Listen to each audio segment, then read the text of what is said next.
Stacy's with us in Houston. Hi, Stacy. Welcome to the Dave Ramsey Show. Hi. Hello. Hey, what's up? Thank you for taking my call. Basically, I was just curious. You recommend that your mortgage not be more than 25% of your take-home, and just wondering that's the case with me. It's actually more 25% for us, and I was wondering, does that change the approach to your monthly bill paying and paying down debt, or just basically making more cutbacks? I just wondered what you would suggest. Well, you got less money because it's going to the Right. house. That's the approach. I mean, by the time you pay your house payment, there's not as much money left. So what percentage of your take-home pay is your house payment? Well, take-home is $5,000, and the mortgage is roughly $2,000, $1,900, $1,950. Wow. We refinance. How long you been living like that?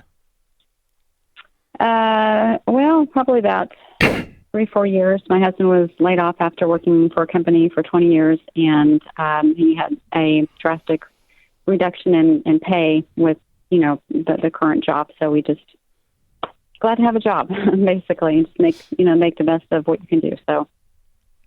Well, as you've noticed, your budget's tight, right? Yes. That's the problem. I mean, you're what we call house poor. Yeah. And so your house payment is $2,000, and your take-home pay is $5,000, right? Right. Okay. And so it's 40%. Is that right? Is that what I'm doing? Am I doing that right? About 44. Yeah. 40% of your take-home pay is your house payment. So the problem is you don't have money to do anything else. That's the issue. That's the only reason we give the guideline, is we want you to be able to invest for retirement, for your kids' college. We want you to be able to save up and pay cash for the next car. And you don't have any money by the time you do this budget. It's just all going to this house. Am I missing something? No, we have money in the bank, and my husband, we have a 401k and a few other areas of things saved. But and I've taken a part-time job to try to help supplement a little bit. But I just wonder if there's anything other than what I'm doing to try to rectify the situation that you would suggest. And do you have to stay there, Stacy? I'm sorry, what? Do you have to stay in the house? No, don't have to stay in the house.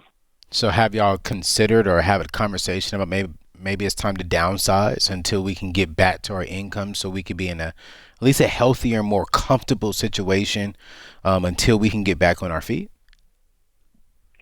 No, we haven't discussed that. I could suggest it and bring it up, and it's always never hurts. Always a good thing to try. It never does. Here's the thing. It's not a problem for 10 months. Right. For you guys, it's not even been the end of the world over the last 3 years. You've made it, right? But eventually the strain will start to show up when you get ready to buy a car, or when something happens and there's no savings, or you burn through your savings. And it's just, if you do the written budget, you get on every dollar and lay out your plan, you and your husband sit and look at it, pay the house payment, pay the lights, buy some food.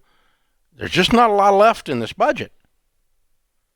Right. To do future. It didn't start out that way. You can. Right. I know, but that's where we are today. Right. And unless we see his income or your income on a trajectory, your household income on a trajectory going up, you're going to struggle and strain.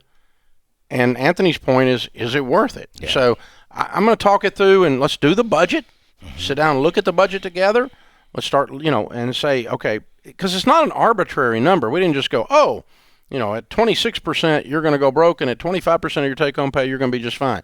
The point is that the more money going to the house, the less money there is for life. Yeah. And life includes retirement, ongoing. It includes saving for kids' college. It includes vacations and Christmas and replacement of cars and couches and these kinds of things. And it's very difficult to do that in the budget that you're giving me. Yeah. And I've done budgets for 30 years, so I kind of, in my head, instantaneously know what you're going to find when you do what I'm asking you to do and lay this out on paper. And I think you hit it on the head, Dave, but then also had a conversation about, okay, how much longer do we want to stay in this situation? And is selling the house a good option? It may not be a good option. I don't know the full situation, but if it is a good option, they may have some equity there they can put back in the savings and go buy something a little bit smaller, a little bit more affordable for where they are now. And then we teach as your income goes back up, then you can make some adjustments from there. Yeah, and if you sit down and look at it and you go, okay, these three things are going to happen and our income's going to go up in the next 14 months, then you stay. You stay. If you like the house. Yeah. That's not a problem. The point is, if it's going to stay pretty much stagnant in this situation for the next 5 to 10 years, it's going to be a strain. Yeah. That's the whole reasoning behind it, Stacy. Yeah. So you guys can make that call. Hey, good question. We appreciate you joining us.